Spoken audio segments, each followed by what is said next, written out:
નજીક બે જૂથો વચ્ચે મારામારી થતા એક યુવાનનું મોત। મોરબી તાલુકાના પીપળિયા 4 રસ્તા નજીક બે જૂથો વચ્ચે મારામારી થવા પામી હતી, જે બનાવમાં 26 વર્ષીય યુવાનને છરીના ઘા ઝીંકી દેતા ઈજાગ્રસ્ત યુવાનનું સારવારમાં મોત થયું હતું। આ બાબતે વાત કરીએ તો માણિયા તાલુકાના નવી નવલખીના રહેવાસી દલ આસિફ ઇલિયાસ અને તેની સાથે એક શખ્સ હતો, જ્યારે સામા પક્ષે ન્યૂ નવલખીના રહેવાસી 3 ભાઈઓ હસન અબ્દુલ સોતા, અબ્બાસ અબ્દુલ સોતા અને સુલતાન અબ્દુલ સોતા હતા।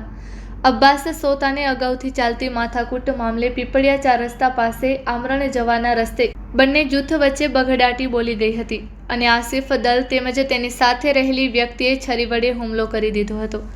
મારામારીમાં તમામને નાની મોટી ઈજા પહોંચતા સારવાર માટે મોરબી સિવિલ હોસ્પિટલ ખસેડાયા હતા, જ્યાં ગંભીર રીતે ઈજાગ્રસ્ત અબ્બાસ અબ્દુલ સોતાનું સારવારમાં મોત થયું હતું।